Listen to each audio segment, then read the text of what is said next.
fún ẹ lówó. Gbogbo owó bó rí ìyẹn àyà ẹ̀ ni. Gbogbo owó bó rí ìyẹn ìṣẹ̀lẹ̀ àyà ẹ̀.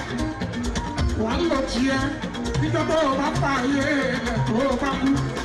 Wà á kó owó yẹn sílẹ̀ lọ́ni. Ojú tó lọ́wọ́, ó wà lẹ́tọ́ ṣàkù ọ̀gá nígbà ó ṣe o.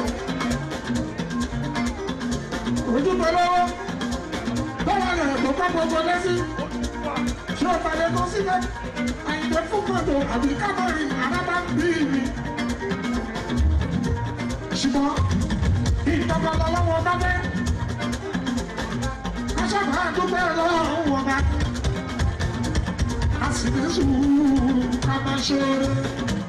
And you know, one of the best dresses, of course, that you will ever see. But beyond that, you know, he loved, you know, the good life, the partying, socializing. But as I said, he was extremely bright, and he proved it in his career.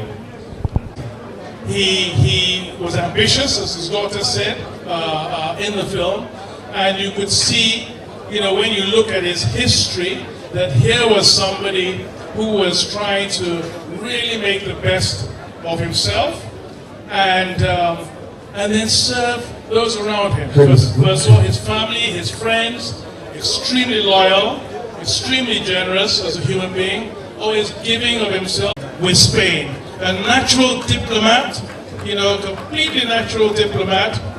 And of course, just before that, President Muhammadu Buhari also conferred on him the CON, Commander of the Niger. And of course, one has to feel for the family, you know, losing, you know, such a truly wonderful father and a high achiever. But at the same time, we can celebrate the life of Demola. We can all be proud of what he achieved, but also extremely happy that we all met him and that we all shared something very special with him. And we commiserate endlessly with the family. And we'll support you and continue to support you, because he bequeathed on this world a truly beautiful, truly wonderful family.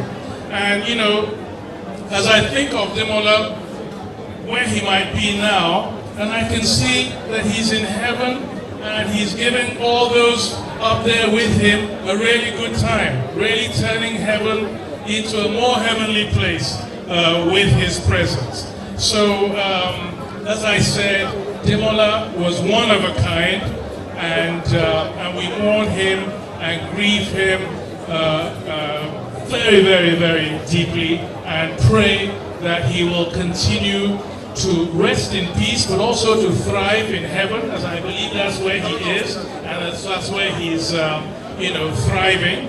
And lastly, to the family again, our deepest condolences, and just know that we are and always will be with you. Thank you very much. Nigeria, he was more than a friend. He was the senior brother. He was a mentor. He was an idol for me. His loss was not easy, but I'm sure he's better. He's in a better place right now, and he's in heaven looking at us. He will never be forgotten, and I'm sure that the nice memories will live forever. And with his family, with his kids, with his grandkids, definitely he will live forever between us. My condolences again. May Allah bless his soul and may he rest in heaven. God bless him. God bless Lagos. God bless Nigeria. God bless all of you. Thank you so much. Okay, that's what you want, Mr. Dixon. I want you to sing that song again, please. Please sing it. That same song. Everyone should forgive me in case I don't know how to There's sing. no problem. But let me try. That's nice, Mr. DJ. That's what we want. So let's go. Like this. Like this. The sweet. The sweet us. Alright, ladies and gentlemen, thank you. Hands-on approach to their education, from buying school supplies to taking them to school and attending PTA. And every meeting and event school invited us to, you did it all. Looking back, I am now fully realizing the level of commitment it took for you to do all this, alongside the many things on your plate. My wonderful husband, you were a father and a half, and getting the children ready for the world wasn't enough for you. The hereafter was also a concern to you. So you also spent time focusing on their religion. Me when you insisted we go to Umrah pilgrimage, Mecca, together, that you were making an important memories, that you wanted them to be awesome children and adults who understood the importance of Allah, to have a balanced life. At home, you were our imam, and during Ramadan, we would have a competition to see who would finish reading the Holy Quran. The children were important to you, ensuring that as a family, we could have pastimes we loved and shared together. We also joined you for games of tennis, basketball, but perhaps most infectious part of your sporting life was that of the Gunners. We all became avid Arsenal fans because of you. My darling, I wish you were here to see them top the league on the verge of Premiership history. These brilliant love Allah for our time together. I would not exchange my life with you for anything. May Almighty Allah continue to bless you. May Almighty Allah forgive you, pardon all your sins, grant you the highest level of Jannatul Firdaus. I also pray that Allah showers His blessings on our human beings you can be proud to call your children. May He give them fortitude to raise them the way you want me to. May He give me fortitude to raise them the way you want me to raise them. Look down on us and bless us, my darling. Those of us that love you and who you love, intercede for us so we can receive grace to deal with the loss, because I won't lie, I'm finding it hard to accept. You are God who will look after me and who will comfort me in the time of distress. Who can I love? Who do I discuss the kids' first day of school with?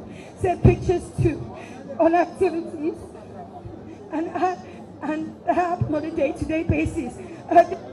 You left too soon. It's too far. But Allah, will I hear your voice? Students together.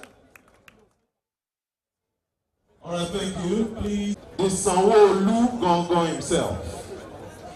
Sanwo-Eko himself. The Emilokan of Lagos State. The Eje-Nse Emimotoke-Nse of Lagos State. The governor of the most populous state in Nigeria and even in West Africa.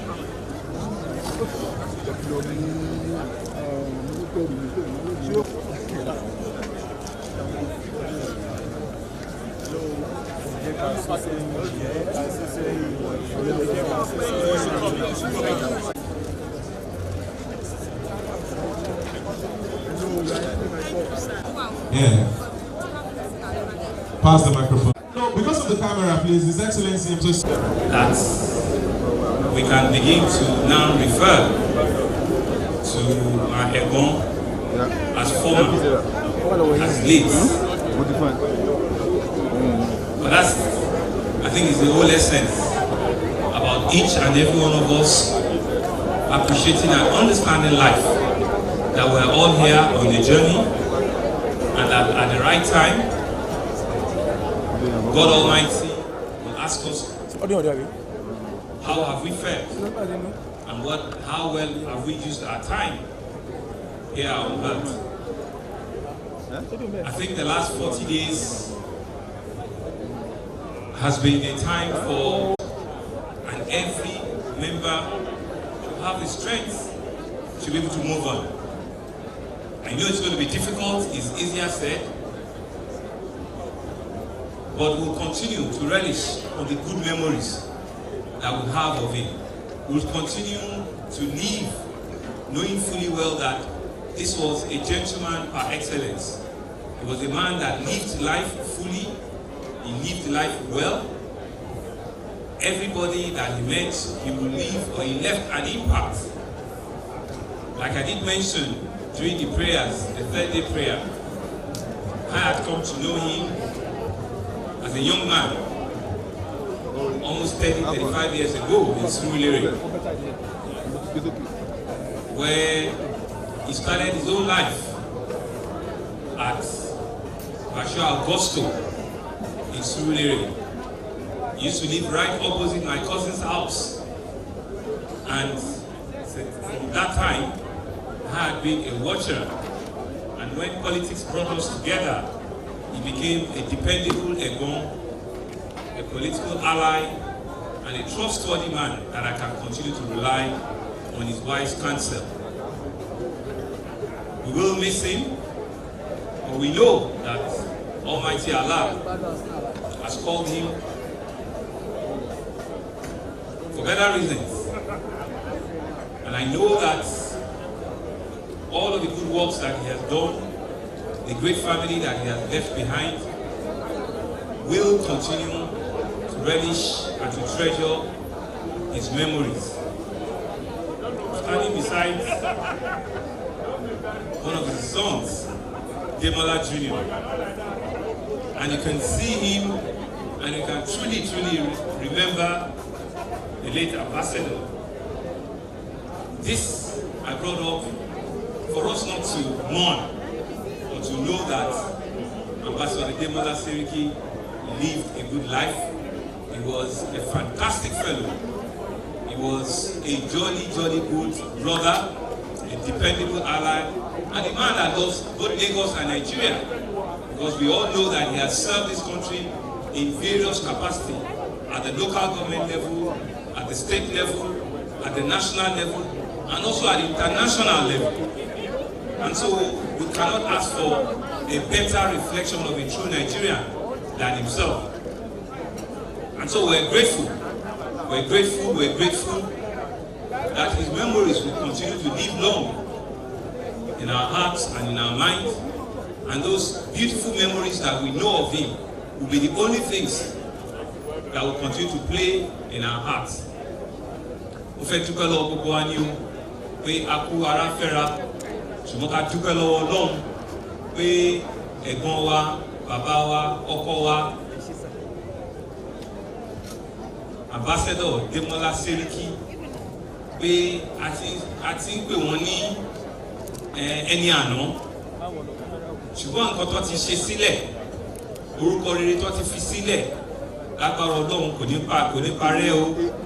Ẹ rí pé ó jẹ́ ẹni tó jẹ́ pé ó fa ẹbí mọ́ra, ó fọ̀rẹ́ mọ́ra, ó ṣiṣẹ́ ní tí ó ṣiṣẹ́ dé, ó ṣiṣẹ́ ní local government, ó ṣiṣẹ́ ní state, ó ṣiṣẹ́ ní national, ó tún represent Nigeria now. Kí ni ọtún fẹ́ jù yẹn lọ?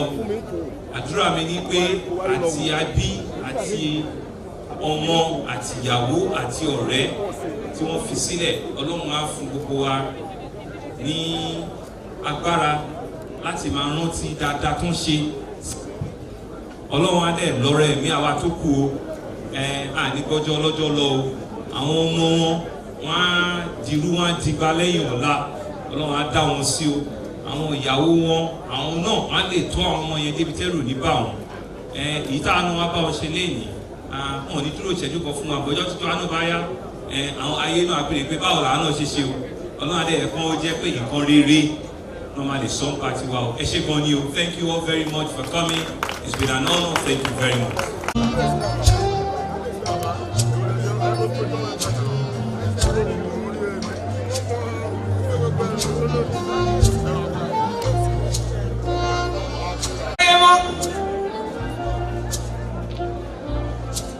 Ìyá tó gbé ọ sí Àyìndé wá sí ìhù lọ ṣe péjú sí ní lọ́jọ́ ọmọdé ìfìlà ń ní kìí kúkú ṣe kọjá mọ ogójì ọdún,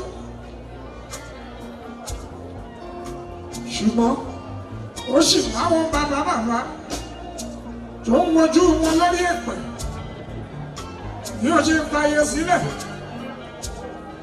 kápájọ́ ká palu, ṣùgbọ́n and it's a celebration of life in his memory. And there was you to report in law. Ademola, Agodamiro, so me.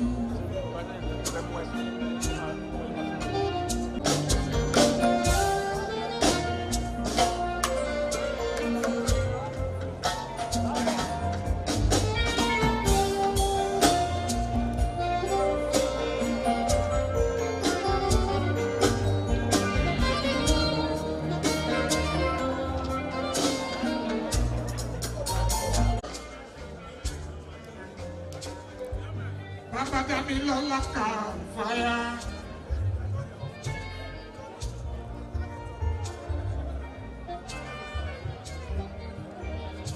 Bàbá Tẹ́níyọlá, Bàbá Fàrídà. Bàbá ni mo tún ṣàríyá. Ìmọ̀lá bàbá Mani, bàbá. Ọmọ gidi ni yálà yá rẹ̀. Roso, Razaki, Roso, Bọ́ọ̀dọ̀ Òṣùrẹ́. Ọjọ́ kálukú wá dá láyé. Ọba yẹn ò ní ṣe. Ìrìnàjò àdínkù lọ́gbọ̀n ọdún lẹ́nu. Bẹ́ẹ̀ fọ́ kí mọ lórí kò lè kú. Olúwa yìí ó ti ní ìlújì, akọ̀jà òkúrò lásán.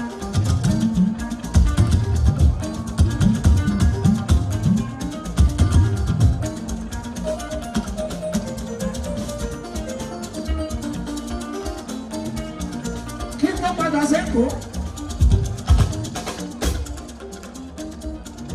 Àkọ́kọ́ máa kí gbogbo ẹ̀yin ti New York City pátápátá.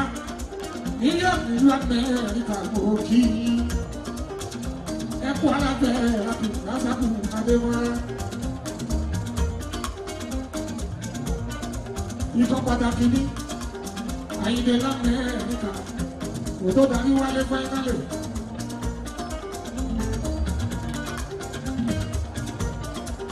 Máa kẹ́yìn tèrè kólé.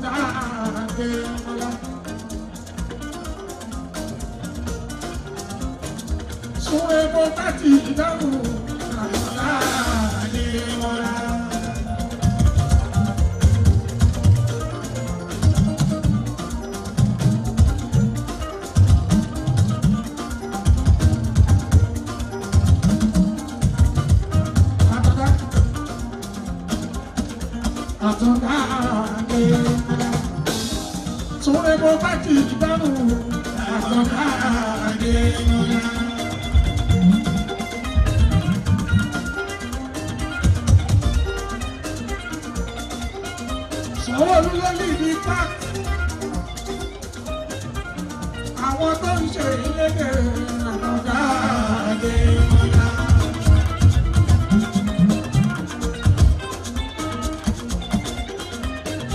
Roso, tó bá pásíbù, rípọ̀kù ojú wẹ̀yìn, ìwọ náà wẹ̀yìn wò. Òjòkó, tó wá dín torí ẹ̀ àtọ̀dá Adémọ́lá. Ọmọ bíbí rẹ̀ èrò pọ̀ bí wọ́n represent family.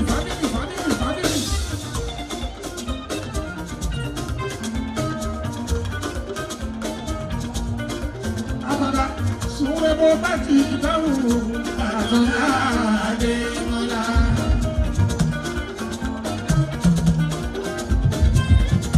Èrò pọ̀ àwọn lè dárúkọ tán, èèyàn pàtàkì ń bẹ̀ ní káàlẹ̀.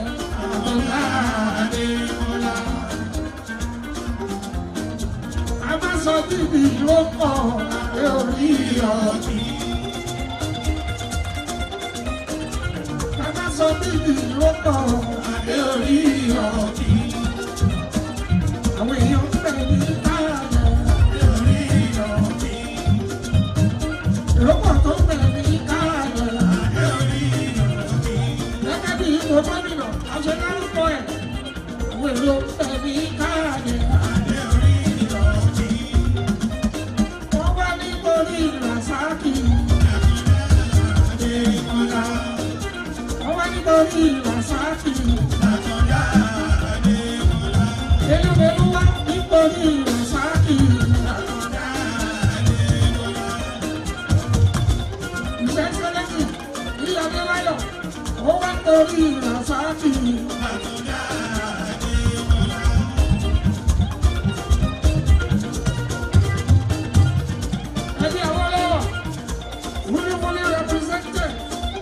Check what's going on,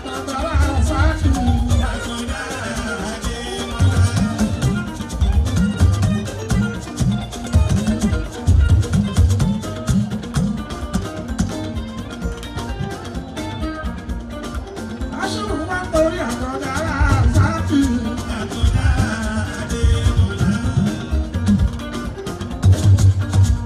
Gẹ́gẹ́ bí mo ṣe wí. Báwo ni ìyẹn kankan ó lè bá tọ́ọ̀bù. Fully represented. Àwọn olóyè tó wá torí Rasaki. Torí pé gbogbo àgbà olóyè ni ọ̀tún ààrẹ gbogbo Èkó Lagos Federation.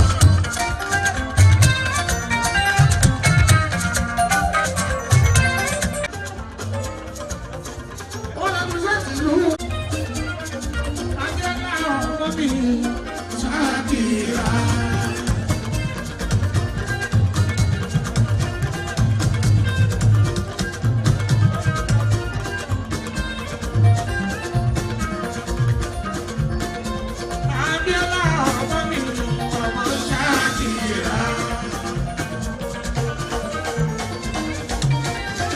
Ó gbọ́ gbogbo àwọn àbúrò rẹ̀ yìí Ṣakira.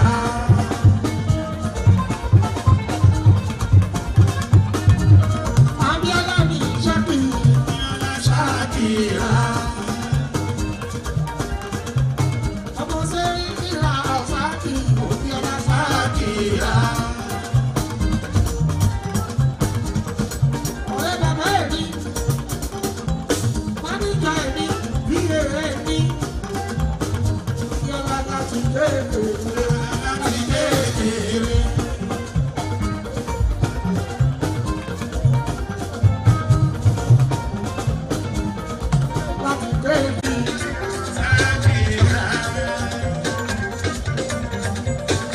Títí ni àkọ́kọ́ wọ́n lọ sẹ́.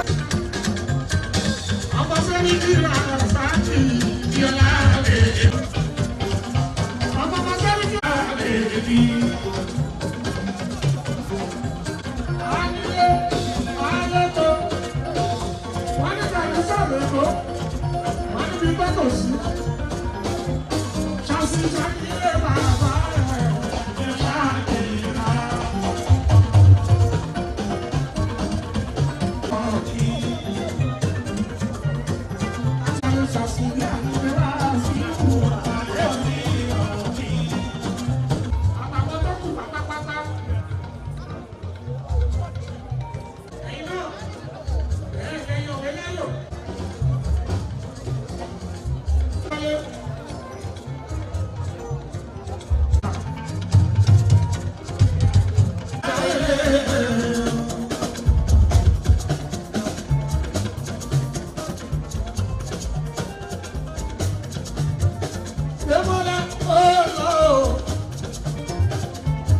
Ẹ̀kúadúró ló ti yà kí yóò máa dùn ní.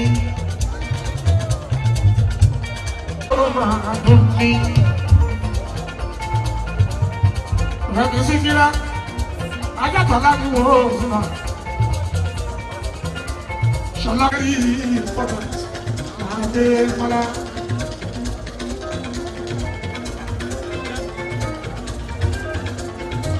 Excellency, òkè ẹni yíyáde báyọ̀. Báyọ̀ lè dìbì. Òkè ẹ̀rọ sábẹ́sì. Ọ̀yà akẹ́kọ̀ọ́ kókó ọ̀la. Òkè ẹ̀kẹ́ yìí, òkè ẹ̀kú òde. Ẹ̀kọ́ alábẹ́ ẹ̀kú. Adémọ́lá, ṣẹ́kọ̀ mọ́ àwọ̀ ọmọ bàbá ẹ̀kẹ́.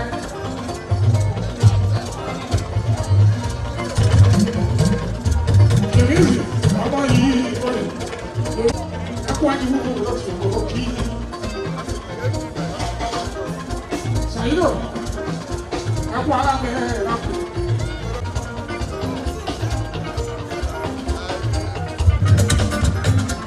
Àrẹ̀mọdé ṣẹ́kù wo nínú.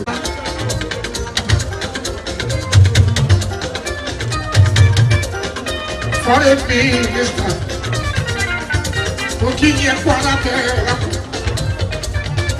Àtọ́jà ló ṣe é kí. Sẹ́dẹ̀dẹ̀ ìṣọ̀lá mú sí ìwọ̀n látúndé. Ìwọ̀n àtàkùnkẹ́ mọ́rù bá ti kọ́ kí. Àtijọ́ mi ṣe débọ̀ láti kékeré. Ó dùn wá o ṣùgbọ́n. Àrẹ́kùn tí mi ò ṣe bí ẹ̀rọ.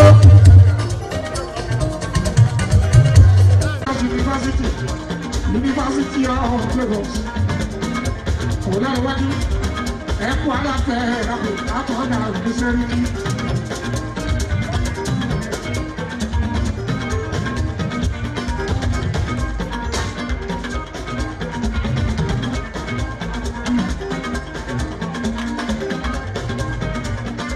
Wọ́n yà mọ̀tà sáwọ́ wúwú padà. Ìwé mi, mo kí ọkú àdúgbò lọ́tì torí ìṣọlá pé. Bí wọ́n la fẹ́ lọ́wọ́ ẹni.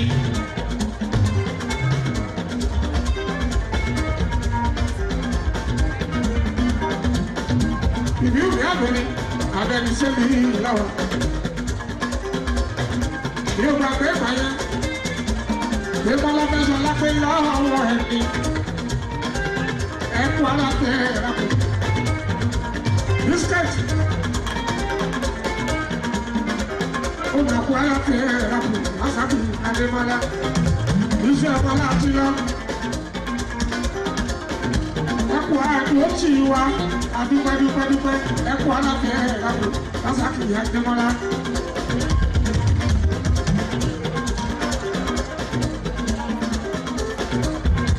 Aláìwá, Olúṣọlá, Ọba Francis, Olúṣọlá àṣà. Olùmọ̀ràn sáà kí àrígbájú lọ sọ́kí lọ́mọ ènìyàn gbogbo yẹn kó àbúrò ti yà kí.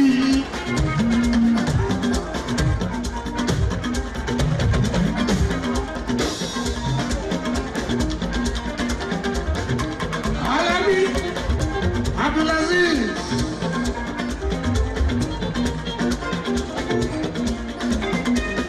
akíṣùkọ́ ọ̀gbẹ́dọ̀ òkè kí yẹn Alábí ẹ̀kọ́ àfẹ́ àkùkù ìmọ̀lá.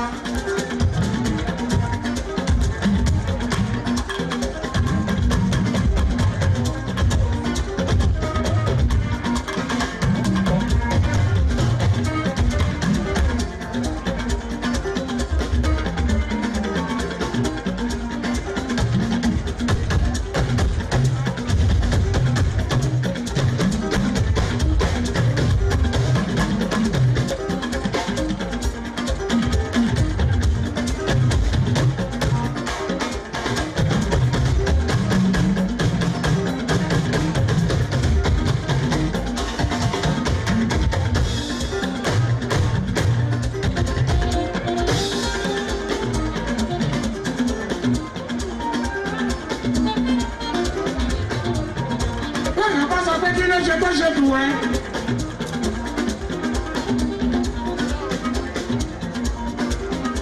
Rẹ́bí bébí mi kì í sùn sí kíá.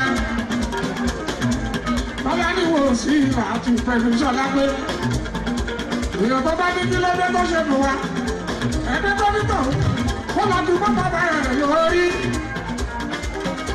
Kó lọ bí mọ́ ọkọ rẹ̀ lórí. Ikú ó ti dóró pẹ́. Ikú ó ti ṣe kàkọ́ sẹ́yìn. Èmọ́lá sáàkì lọ. Ikú ó ti dóró pẹ́. Ikú ó ti ṣe kàkọ́ sẹ́yìn. Kàkọ́ dára láyà ọ̀rẹ́. Bọ̀dẹ́yọ̀ ọ̀dọ́. Bọ̀dẹ́yọ̀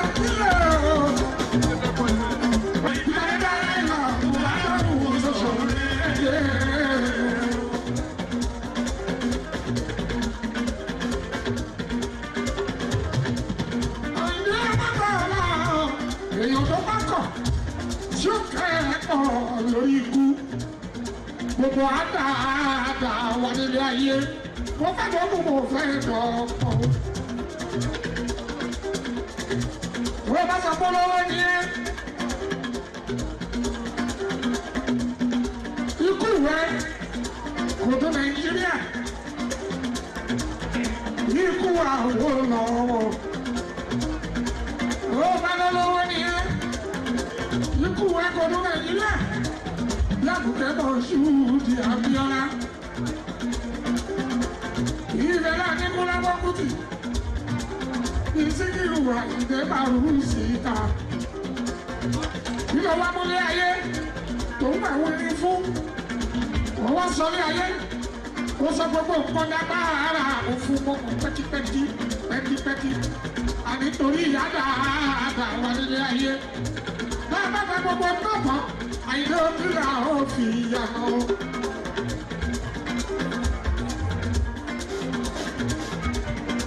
Àkùrẹ́lì ló jẹ́ kó yẹ ẹ̀mí. Wọ́n ní kúrú nọ́ọ̀sì ṣáìkà tó ní báwò. Wọ́n pè mí.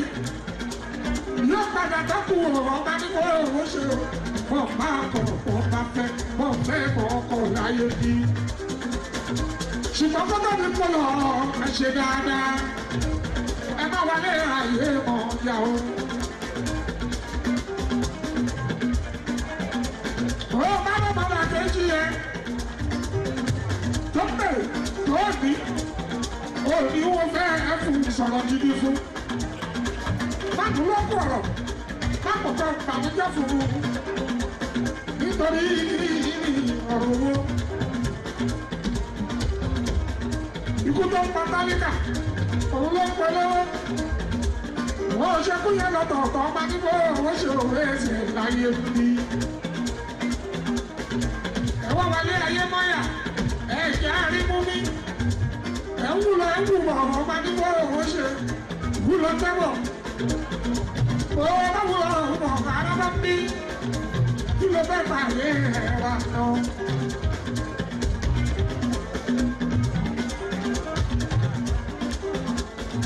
Ẹ̀kọ́ ńlá ni kúkọ́ àwọn sí ìfẹ́ kí ló fẹ́ kọ́. Ẹ lọ gbogbo nǹkan nílẹ̀ ẹ má wálé ayé wọn ìyàwó. Ọ̀rọ̀ kírímọ́ káyì kò tọ́ fún wa nílé ayé bí. Òun gbogbo lọ́sọ̀lọ́sọ̀ ni ọba níbo òun ṣe òwe ẹsẹ̀ ẹ̀rọ ti kú.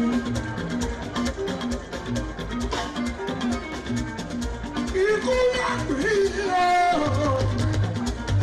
Ikú ló pè àwa ènìyàn.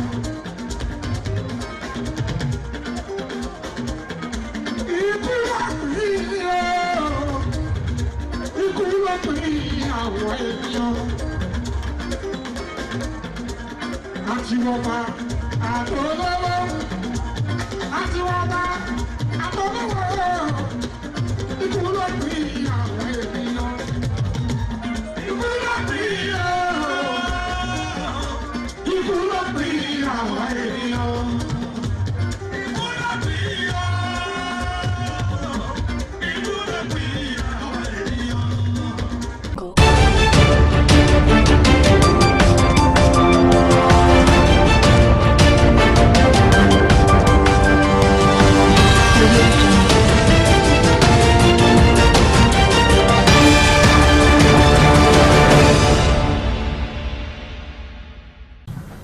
Thank you for joining us again on the News Hour on Biscon Television. I'm Stella Opara. First, the headlines. On the national scene, Supreme Court insists Nnamdi Kanu must face trial, overturns appeal court judgment. First Lady seeks governor's wide support for President Tinubu. In business news, Africa loses $90 billion annually to illicit financial flows, says AFDB. On the foreign scene, ECOWAS officially suspends Niger over coup. And in the world of sport, the cement to earn $8.7 billion yearly in Napoli's 3-year deal. Now the news in full. The Supreme Court has upheld the federal government's appeal, challenging the verdict of the appeal court, which dismissed the charges against Nnamdi Kanu. In upholding the government's appeal, the Supreme Court held that Kanu must face trial at the Federal High Court. the Supreme Court in the judgment delivered by Justice Emmanuel Ajin, but prepared by Justice Garba Lawal, held that the Court of Appeal was wrong to rule that Kanu could not be tried again based on illegality perpetrated against him by the federal government following the invasion of his home. Also, the court held that although the Nigerian government was reckless and unlawfully rendered Kanu from Kenya, such unlawful act has not divested any court from proceeding with trial. Justice Lawal said no Nigerian law was cited in the suit seeking Kanu's release on the grounds of unlawful abduction from Kenya. According to the court, at the moment, the remedy for such an action is for Kanu to file a civil matter against the act instead of removing the powers of the court to continue with his trial for alleged criminal charges. Abia State government has concluded a 4-day training of medical doctors and healthcare givers as part of efforts to tackle malaria scourge in the state. Titled Doctors Training of Trainees, the training was part of a program by the World Bank in collaboration with the state government to train others at the local government levels, who in turn will train healthcare givers at the 292 wards in the state. A non-state actor, Pan-Africa Consortium, is a facilitator of the training that is for malaria case management, control and prevention under the Malaria Impact Project. Explaining the essence of the training, the project director and state team lead of Pan-Africa, Dr. Oke Madukwe, said the essence of the training is training the doctors on malaria case management and prevention, while the trainees will in turn train healthcare providers at the ward health facilities in the 292 wards in Abia. It is clear that the state government is partnering with the World Bank and has already paid its counterpart funds for that, revealing further that the trainees will be provided with drugs, diagnostic equipment and insecticide-treated mosquito nets for the people at the relevant ward communities. Away from that, the First Lady Oluwemi Tinubu has urged wise of state governors to complement President Bola Tinubu's renewed hope agenda for good governance to spread across the board. She gave the admonition while receiving the wise of governors across the nation and the FCT representative in the presidential villa.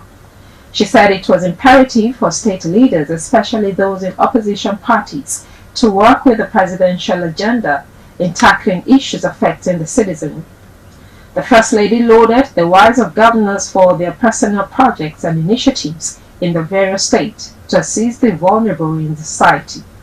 She said part of the reasons she called for the meeting was to update the forum and share the experiences from her trips to other nations with them in order to position herself appropriately for the task ahead.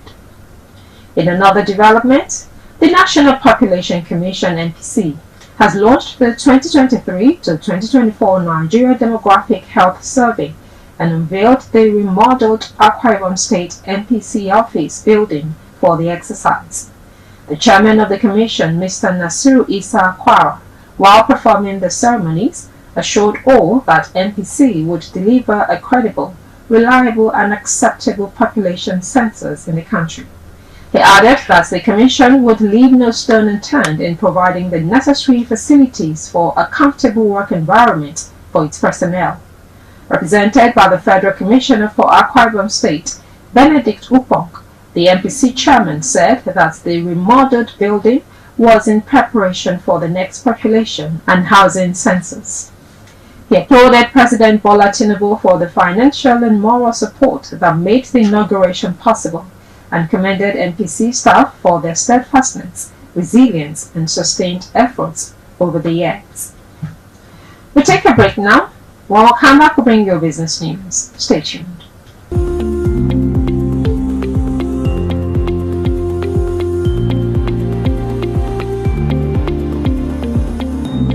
Welcome back. You're watching Biscon Television News. Now to business news. The Africa Development Bank has lamented the spate of illicit flow of funds in Africa's financial system and called for increased measures to combat the menace. This was as the bank's chief economist and vice president, economic governance and knowledge, Kevin Urama, raised concerns that African countries are losing $90 billion each year due to illicit financial flows. He said this during the graduation of the first cohort of the Public Finance Management Academy for Africa in Abuja.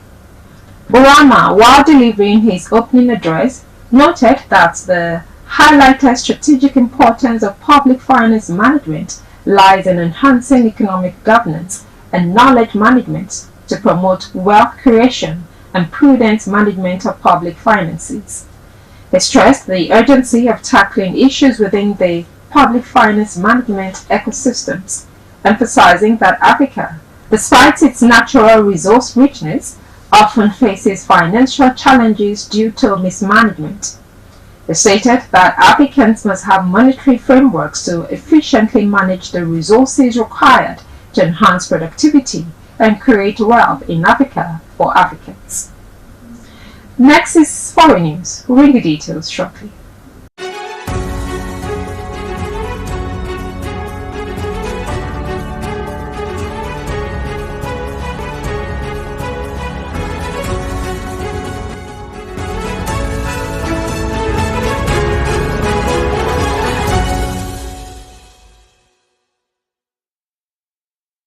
Welcome back. You're watching Biscon TV News.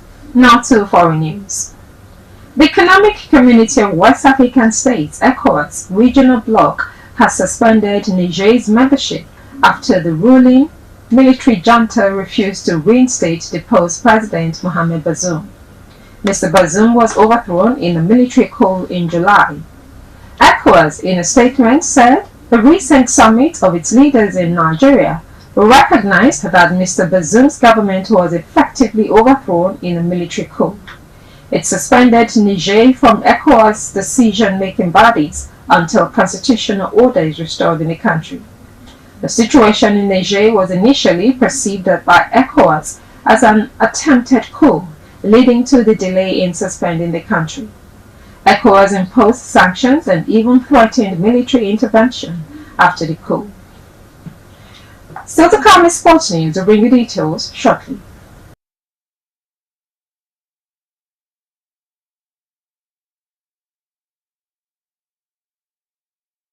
Welcome back to the News Hour on Biscon Television. Now to the world of sport. Super Eagles striker Victor Osimhen has agreed a new 3-year deal with Napoli, which will see the African Footballer of the Year earning 8.7 billion naira yearly. According to Newsman reports, Napoli hastened to conclude negotiations on the new deal to ward off likely suitors. His current contract with Napoli is expected to end in 2025, meaning that the new agreement extends that deal by 1 year. The clause inserted by Napoli ensures that the Italian champions will earn a huge fee from any club ready to take the former Under-17 World Cup winner away from the club, and also means that Osimhen will not be held prisoner to any attractive offers that land his way. Meanwhile, Juventus are reportedly lining up Bayern Leverkusen striker Victor Boniface as a replacement for Dusan Vlahovic, who is expected to leave the club in the summer. Juventus have one of the strongest squads in the league, but they have to offload some players to raise funds and replace them with new stars. We'll take another short break, and when we return, we'll bring you entertainment news. Stay tuned.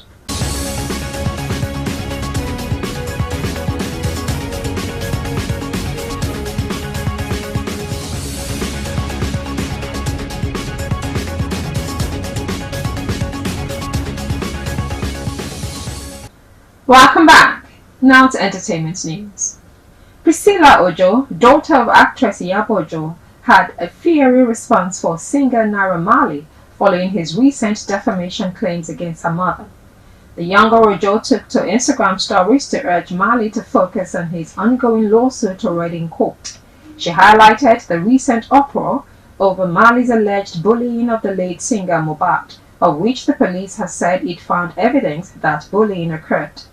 Ojo went on to criticize Nigerians for dragging her mother on social media, reminding them of Iyabo Ojo's active role in fighting for justice for the late singer who passed away on September 12, 2023.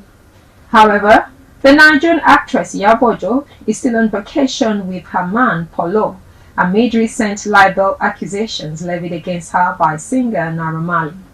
The reality TV star posted a video containing clips from her ongoing trip with her boyfriend in her caption. Ojo also expressed her excitement towards her 46th birthday on December 21st, 2023. Ojo and her man began their vacation on December 11, 2023 at the Oniru Beach, Lagos State, and went to the United Kingdom from there, and after which they flew to the United States of America. And that's it for now on the News Hour on Biscon Television, compiled and produced by Tomiloba Obalari. I'm Stella Opara. Thank you for watching.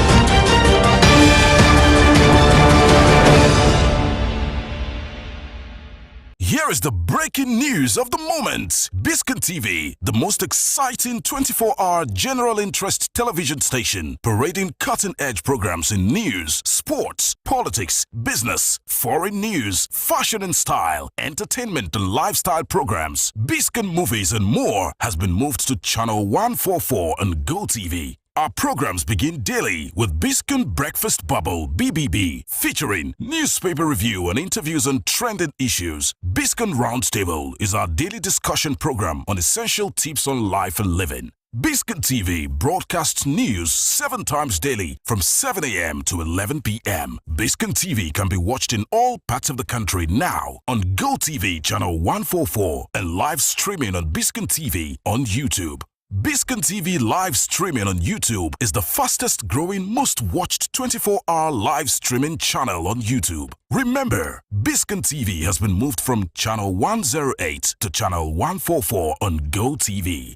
Biscon TV, interactive, engaging, and unconventional.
Gbogbo àdúrà ọ̀rọ̀ tí wà àtòrí Adébọ́lá Sẹ́ríkì.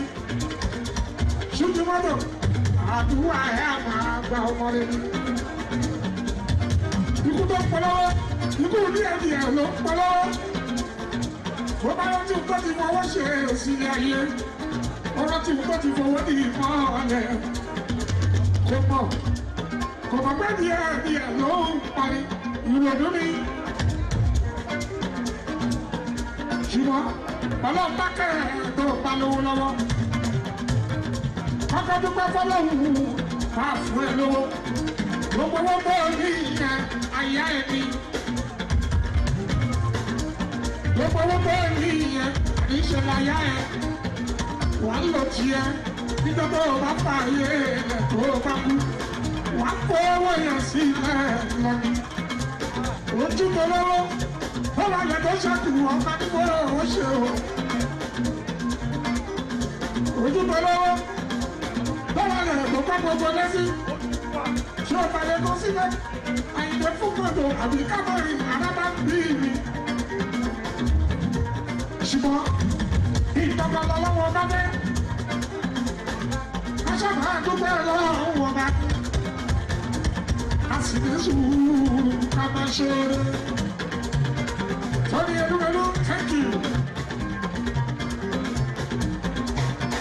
Kó o máa ṣeré, kó o máa lọ́mọ kéékèèké kó ṣeré fún. Kó o máa lágbàlagbà kó ṣeré fún. Ṣùgbọ́n orin púpọ̀ náà, orin yíyẹ tó níwọ̀n. Ìwọ̀n tó wọ́n sì ní kẹ́ ṣeré. Ọlọ́run ọba, àrá yìí ló ń jẹ́. Ó fún wa ní gbogbo ẹ̀rìn ilé ayé ń bí. Àtà ara. Yorùbá abárí. Àìlé kàdà ọba níwọ̀ owó ṣe òwe ẹsẹ̀ ikú máa gbé. Àwọn tẹ̀ ọ́ lọ́rùn ọba. Láti ìdí ló sọ pé ẹbí ìwàásù ayé. Àsìkò tó ọba dá lọ́wọ́ ọ̀rọ̀ nìyẹn. Kò lè lé ìjọkọ̀, kò lè dín ní ìjọkọ̀. Ìjọba ti yọ, kàdárà láwù, wọ́n kà káàkiri. Ìgbó ti kọ sílẹ̀, kó o tó wá látọ̀rù ló máa bá láyé bí. Àkọsílẹ̀ bí ìwọ̀nsí wo ti dájú. Èrèdí òfin kú ní 20 years, wọ́n bá yìí mọ̀ fún. Adára ló ń bá tẹ́tọ́ sí ìdí ìtù wáyọ̀ba. A sì wá abẹ́lé ayé. Owó ayé wa sí ìwò ẹ̀rí.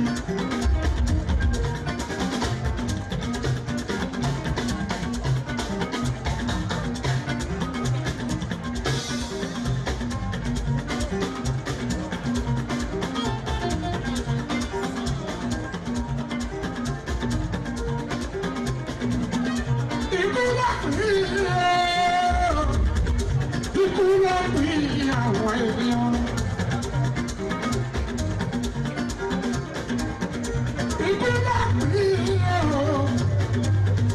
Ikú ló pín àwọn ènìyàn. Àti wọ́n máa àtọwọ́lọ́wọ́. Àti wọ́n máa àtọwọ́wọ́. Ikú ló pín àwọn ènìyàn. Ikú ló pín àwọn ènìyàn.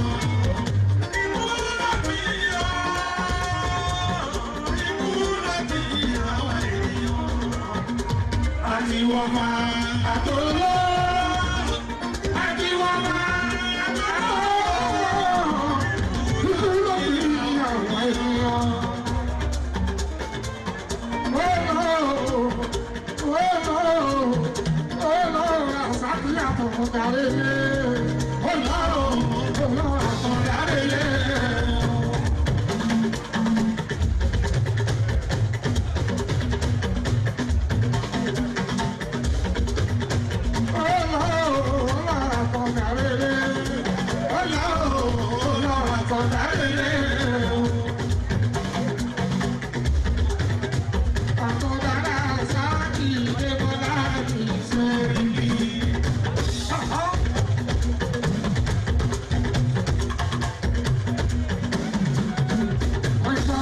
Ìjọ ni ó bá mi jó, ìjọ ni ó bá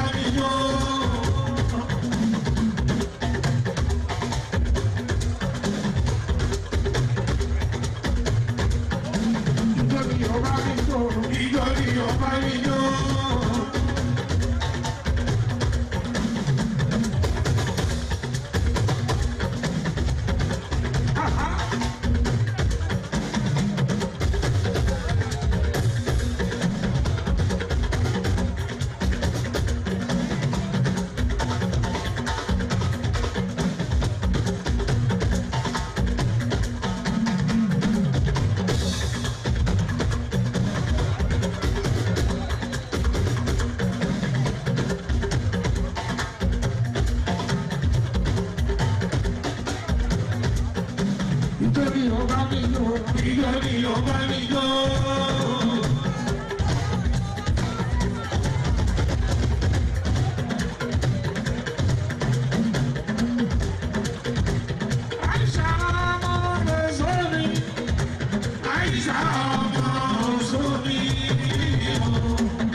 Alájí Ṣàràfà kúndékúndé ẹ̀kú alábẹ́ ẹ̀ka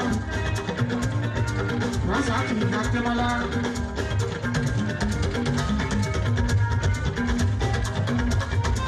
Ọ̀ṣẹ́ èyí tí ó sóòdì lójú ayé Rasaki ọ̀pọ̀ sẹ́ríkì.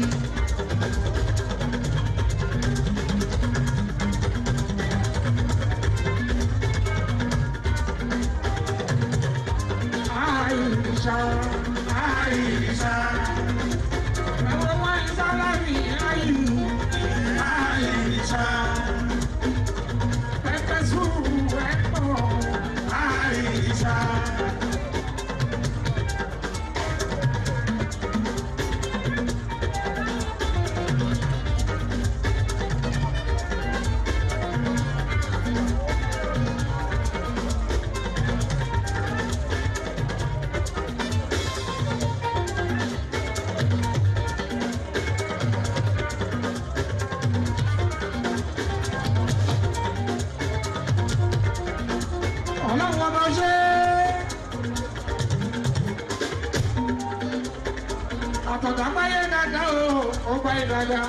Always, always. Ọba àti ẹmọ fi kẹ́kí bọ́ọ̀lù. Mo kí wọn ládùúgbò owó jíṣẹ́. Ẹ̀kọ́ ara tẹ̀ ẹ̀ dàpọ̀. Rasaki Adémọ́lá. Gbogbo ìlú Èkó. Ẹ̀kọ́ ara tẹ̀ ẹ̀ dàpọ̀ kí. Always, always. Ló bá láti yẹ Mustapha Seko lára àwọn pọlitíkù sọ́ọ̀tì Démọ́lá àyẹ̀wò sí mi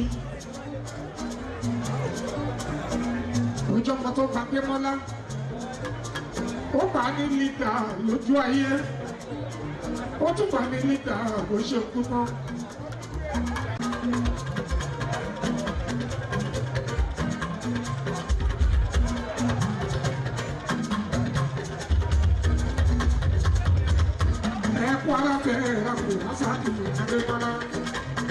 Gbogbo ọ̀rọ̀ sí ọ̀rọ̀, gbogbo ọ̀rọ̀ sí ọ̀rọ̀. Gbogbo ọ̀rọ̀ sí ọ̀rọ̀, gbogbo ọ̀rọ̀ sí ọ̀rọ̀. Àti ọ̀rọ̀ ẹ̀dúrà ẹ̀lọ́ fi gbogbo. Gbogbo ọ̀rọ̀ sí ọ̀rọ̀, gbogbo ọ̀rọ̀ sí ọ̀rọ̀. Gbogbo ọ̀rọ̀ sí ọ̀rọ̀, gbogbo ọ̀rọ̀ sí ọ̀rọ̀. Àti ọ̀rọ̀ ẹ̀dúrà ẹ̀lọ́ fi gbogbo. Sanwó-Olú ni nígbà òun lórí ìwé.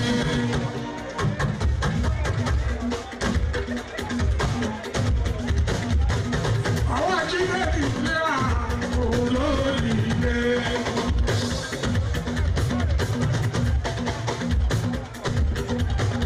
Àwọn bàbá ajínigbé ìlera òun lórí ìwé.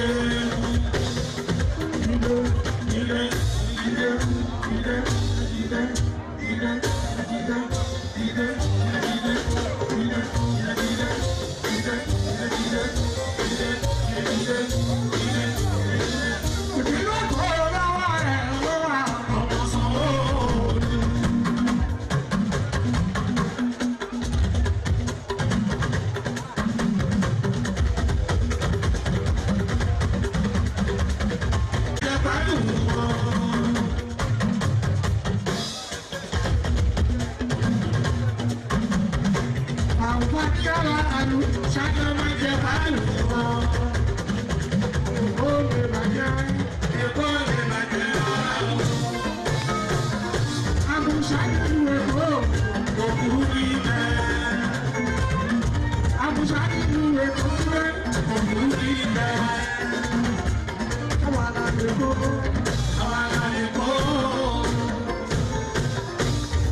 Ṣásùnì, ṣẹ́dúdú wá ní.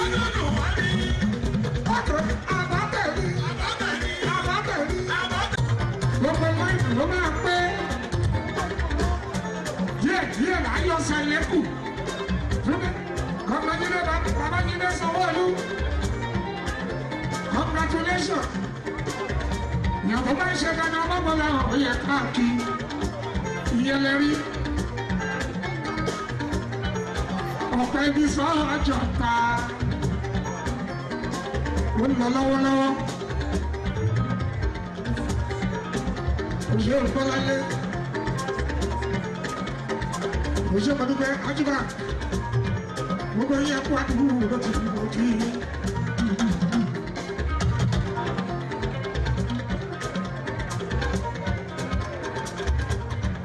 Bọ́láńlé.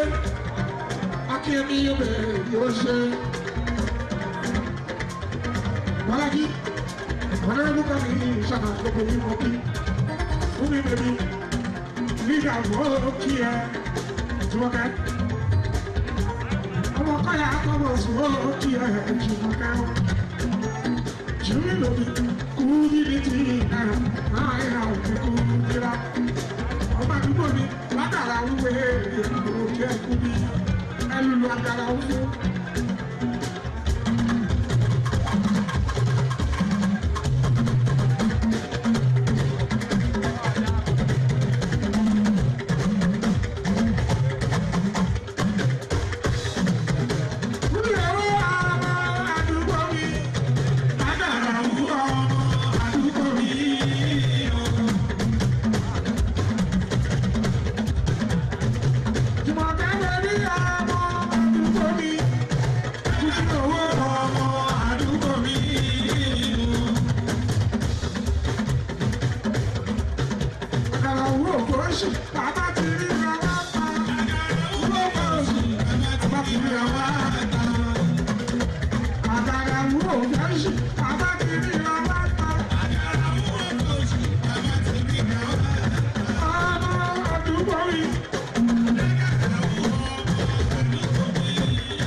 Olúwe tó ti dé.